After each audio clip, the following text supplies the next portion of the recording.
কিন্তু আমি এর থেকেও ভয়ঙ্কর জায়গায় যাব, যেমন বরফে ঢাকা একটা খাড়া পাহাড়ে উঠবো। আমি পড়ে যাবো, আমাকে নামাও নামাও। এমন একটা রাস্তায় গাড়ি চালাবো যেখানে প্রচুর মানুষ মারা গেছে। আমরা মৃত্যু থেকে আর 7 ইঞ্চি দূরে আছি। ভয়ঙ্কর শার্কদের সাথে কেজ ছাড়াই সুইমিং করব এবং আরো অনেক কিছু। আর শুরু করব এই কেজ থেকে, একটা আফ্রিকান সাফারির মাঝখানে যেখানে অনেক সিংহ, চিতা, হিপো এবং আরো অনেক প্রজাতি যেগুলো আমাদেরকে মেরে দিতে পারে। আমরা এটা কেন করছি? কারণ আমরা পৃথিবীর সব থেকে ভয়ানক 5টা জায়গায় যাব। আমি একটা সিংহ দেখতে পেয়েছি। ও মাই গড, এটা আমরা কেন করছি? আর যাতে সিংহরা আমাদের কাছাকাছি আসে তাই আমি অনেক মাংস এনেছি। এবং কেজের চারপাশেও ঝুলিয়ে দেব। ভাই আমরা বেঁচে ফিরবো তো? কিন্তু আসলে যে কারণে এই জায়গাটা বেশি ভয়ঙ্কর সেটা হলো সূর্য ডুবে যাবার পরে আমরা দেখতে পাই না, কিন্তু ওরা দেখতে পায়। জিমি, ওদিকে দুটো সিংহ রয়েছে। এই শব্দটা তো ঘন্টারের মতো লাগছে। না, এটা বিশাল ভাই। সবকিছু রাতে বেরোয় কেন? ভাই, আমাদের সিংহটা পুরো ঘিরে ধরেছে। আমাদের থেকে মাত্র 20 ফুট দূরে রয়েছে ওরা। মাই গড, আমাদের দিকেই তাকিয়ে রয়েছে। ও, এদিকেই আসছে। আমার খুব ভয় লাগছে। ও না না, ও আমাদের দিকে আসছে।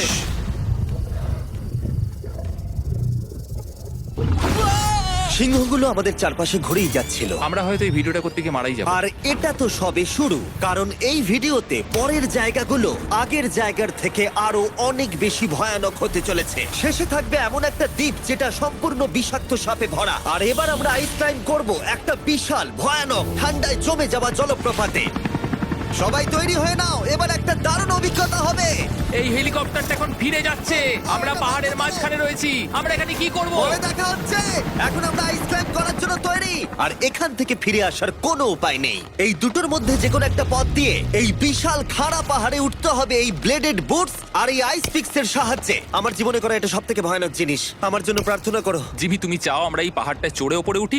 হ্যাঁ, এটা অসম্ভব। সত্যি কথা বলতে আমার মনেই হচ্ছিল না এটা আমরা করতে পারবো। তারপর নোলানের সাথে যা হলো তাতে আমরা আরো বেশি ভয় পেয়ে গেলাম। আমি পারবো না বন্ধুরা, একটু দাঁড়াও। আমি বেরিয়ে যাচ্ছি, আমি পারবো না। তুমি হাল ছাড়তে পারো না। না, আমি পারবো না। আমার বিশ্বাসই হচ্ছে না নোলান এটা করবে। সত্যি ভাবিনি। নোলান কুইট করলো। আমরা কিন্তু প্রায় ওপরের দিকে রয়েছি। তোমরা এখন হাফ অব্দি এসেছো। ও জিমি, নিচের দিকে দেখো না। ও মাই গড। যত উঠছি তত খাড়া হচ্ছে। আমার পা, আমি গ্রিপ পাচ্ছি না। ও ও ও, আরে তুমি পড়ে যাচ্ছিলে? ও মাই গড,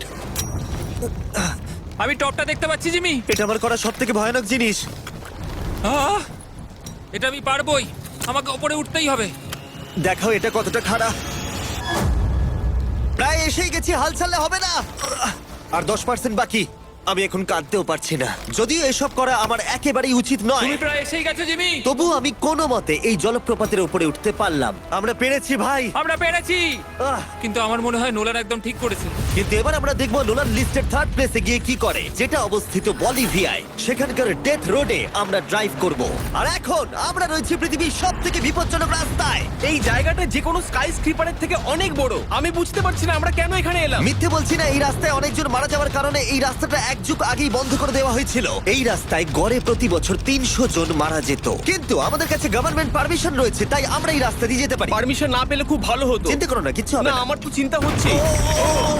এবার বুঝতে পারছি কেন ডেথ রোড বলে। কিন্তু তুমি এমন চালাচ্ছ জানো এটা খুব সাধারণ রোড। দেখো তোমার জীবন আমার হাতে রয়েছে, তাই তুমি এরকম না, তোমার জীবন আমার হাতে রয়েছে। দেখো স্টিয়ারিংটা মনে হচ্ছে কেঁপে স্টিয়ারিং উঠলো। থেকে হাত সরিও না। আমরা এখন মৃত্যু থেকে মাত্র 7 ইঞ্চি দূরে আছি। আমরা খাদের খুব কাছে রয়েছি। সাবধানে সাবধানে সাবধানে। বলছো, ও কি মাই flash করছে? গড, আমার লাইফ ফ্ল্যাশ করছে, ফ্ল্যাশ করেই যাচ্ছে আচ্ছা, বারবার। আর যদি তোমরা ভাবো এটাই সব থেকে বিপজ্জনক, তাহলে বলে রাখি আমাদের রাস্তায় আরো 3টে বিপজ্জনক স্পট বাকি আছে। রাস্তা আস্তে আস্তে আরো সরু হয়ে যাচ্ছে।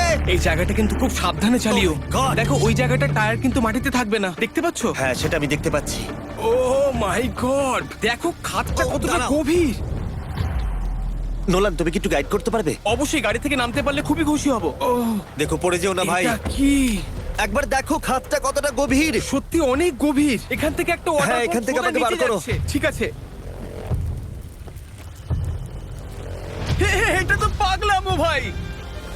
আমাদের গাড়িটা খাদের একেবারে কিনারায়। গাড়ির চাকা এই গভীর খাদের একদম পাশ দিয়ে যাচ্ছে। এটা পাগলামো। সাবধানে, এই জায়গাটা ঢালু রয়েছে আর খুব স্লিপও আছে। এগিয়ে এসো। নোলান, তুমি একেবারেই ডিরেকশন দিতে পারো না। আসলে আমি এখন চেষ্টা করছি গাড়ি থেকে বাইরে থাকার, অত ভালো ডিরেকশন আমি দিতে পারি না। তুমি ভিতরে ঢুকে পড়ো, কিচ্ছু পারছো না তুমি। ঠিক আছে। তাড়াতাড়ি বসো, এবার আমি স্পিড তুলবো। নোলান, তুমি কি জানো এই রাইডে কি করলে বেশি মজা হবে? কি? আমাদের brand new festival screamy peanut butter cup খেলে। ও, আমি ভাবলাম তুমি বলবে গাড়ি আসতে চালালে। না, ও মাই ফগ গড। অনেকটাই বেড়ে যাচ্ছে, সামনে ঠিকঠাক দেখা যাচ্ছে না। রাস্তার বেশ কিছু অংশ একেবারেই সাধারণ, কিন্তু বলিভিয়াতে ওয়েদার খুব তাড়াতাড়ি চেঞ্জ হবার কারণে হঠাৎ প্রচুর কুয়াশা মৃত্যুদূত হিসেবে সামনে চলে আসে। আরে দাঁড়াও দাঁড়াও দাঁড়াও দাঁড়াও দাঁড়াও দাঁড়াও, আমরা ধারে চলে এসেছি। আমি ভালো করেছি তো? না, আর একটু হলে কিন্তু আমরা পড়ে যেতাম, খাদের খুব কাছে আছি। ঠিক আছে, তাহলে এদিক দিয়ে বের করি। ঠিক আছে, একটু দূর দিয়ে চলো। হ্যাঁ আরে, ঠিক আছে। ওটা কিসের আওয়াজ হচ্ছে? আমরা অনেক কাছ দিয়ে যাচ্ছি। আমি ভাবলাম সবকিছু একসাথে মিক্স করি আর বের করি আমাদের নিজেদের ফেস্টিভ্যাল কাপ। এই কাপের সব থেকে ভালো জিনিস হলো আমরা পিনাট বাটার জার থেকে সরাসরি বের করে ইউজ করি। দেখো কতটা জ্যাব আছে, এটা দারুণ খেতে। এছাড়াও এর মধ্যে আমরা ফেস্টিভ্যালস চকলেট দিয়েছি। তোমরা হয়তো জানো না, ফেস্টিভ্যালস এর কৃষকদের আমরা যথেষ্ট পারিশ্রমিক দিই। আমরা ফেয়ার ট্রেড সার্টিফাইড বিন ব্যবহার করি। আমরা একেবারেই শিশু শ্রমিক সমর্থন করি না। ও মাই গড, এই তিনটে জিনিসই কোনো আমেরিকান চকলেট কোম্পানি করে না। নোলান, হ্যাঁ এক যুগ তো কেটে গেছে, দেখে নাও ব্রিজটা ঠিকঠাক আছে কিনা। ঠিক আছে। আমি শিওর হতে চাই যে এটা ভেঙে পড়বে কিনা, কারণ আমি মরতে চাই না। নোলান, ব্রিজটা পরীক্ষা করো, সব ঠিক আছে? হ্যাঁ ঠিক আছে। বিগ চকলেট তাদের কৃষকদের মজুরি কম দেয় আর শিশুদের দিয়ে কাজ করায়। শুধুমাত্র পশ্চিম আফ্রিকাতেই লক্ষ লক্ষ শিশু শ্রমিক রয়েছে যারা কোকো ফার্মে কাজ করে। তাই তোমাদের এটা খাওয়া উচিত শুধুমাত্র স্বাদে দারুণ বলেই নয়, বরং চকলেট ইন্ডাস্ট্রিকে একটা বার্তা দেওয়ার জন্য। তোমাদের কৃষকদের যথেষ্ট পারিশ্রমিক দাও আর শিশু শ্রমিক প্রতিকার করো। এটা তো পাগলামো ভাই। আমরা ডেথ রোড সার্ভাইভ করলাম। এখন অবধি আমরা সার্ভাইভ করেছি, কিন্তু পরের বোনাস প্লেসে কার্ল আর নোলান শার্কে ঘেরা সমুদ্রের একেবারে মাঝখানে যাবে। আর কিছু কারণবশত জলে কেজের মধ্যে থাকবো না। হ্যাঁ, ইউজুয়ালি আমরা এটাই ব্যবহার করি, কিন্তু এবারে আর করব না। এখানকার শার্কগুলো অতর্কিতে আক্রমণের জন্য বিখ্যাত, আর এটাই এই জায়গাটাকে ইউএস এর সব থেকে বিপজ্জনক করে তুলেছে। বিশ্বাসই হচ্ছে না আমরা এটা করতে চলেছি। ও মাই গড, এগুলো তো অনেক বড় সার। ও মাই গড। ভাই, আমরা এটা কেজ ছাড়া কেন করছি? ভাই, তোমার পেছনে পেছনে। ও মাই গড, এটা অনেক বড়। নোলান, এক্ষুনি ভাই, নামো। আমার ইচ্ছা করছে না, আমি যেতে চাই না। সত্যি আমি মরতে চাই না ভাই, মরতে চাই না। ও মাই গড, এটা তো অনেক বড়। ঠিক আছে ঠিক আছে ভাই, এই সাপগুলো তো দ্বিগুণ বড়। আমি আর যাচ্ছি না, হয়ে গেছে। কিন্তু দ্বিতীয় বিপজ্জনক জায়গার কাছে এটা কিছুই নয়, যেটা অবস্থিত অ্যামাজন রেন ফরেস্টের একেবারে মাঝখানে। এখানকার সৌন্দর্য দেখে বোঝা যাবে না জায়গাটা কতটা বিপজ্জনক, কারণ কিছু মুহূর্তের মধ্যেই এই জায়গাটা এরকম থেকে এরকম হয়ে যেতে পারে। একটু ঝড় বৃষ্টি হলেই এখানে জলস্রোত নেমে আসে এবং গোটা এলাকা ভাসিয়ে দেয়। আর আজকে আমরা দেখব গোকটা ক্যাটারাক্ট ওয়াটারফল, যেখানে জলস্রোত নেমে আসছে 1000 ফুট ওপর থেকে নিচে জলাশয়ের মধ্যে। আর এই মেঘলা দিনে আমার সাথে এসেছে এই যে এরা। এ হলো হেজ, 70 দিন জঙ্গলে কাটিয়েছিল। এ হলো বেলি, যে কিউবে 100 দিন কাটিয়েছিল। আমরা এখন অনেক ভয়ঙ্কর জিনিস করতে চলেছি, যেখানে মৃত্যুর সম্ভাবনাও আছে। না মানে সেটা এসো জিরো এসো নয়? এসো তোমরা, চলো যাওয়া যাক। আর অনেকক্ষণ পরে আরো অনেকক্ষণ পরে সাবধানে। সব থেকে পিচ্ছিল জায়গায় ট্রেক করা, বিশাল খাড়া জায়গায় যাওয়া যেখানে এখনো মানুষের পা পড়েনি। বেঁচে গেছি। আমরা শেষ পর্যন্ত গন্তব্যে এসে পৌঁছলাম।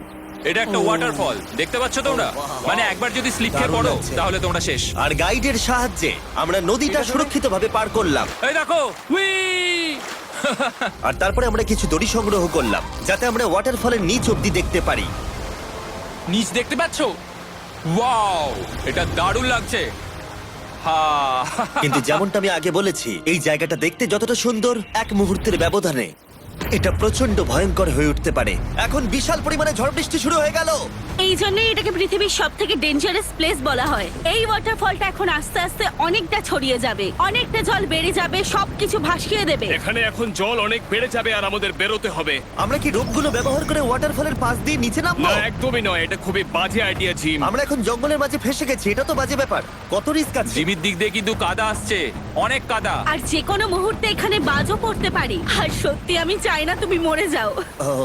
তাই আমাদের ইউটিউব ভিডিও এমার্জেন্সি অপারেশনে বদলে গেল। একটাই উপায় আমরা বেরোতে পারবো, একই পিচ্ছিল এবং খাড়া পথ দিয়ে আমাদের ফিরতে হবে। আর কিছুক্ষণ বৃষ্টি হলে এই জলস্রোত সবকিছু ভাসিয়ে দেবে।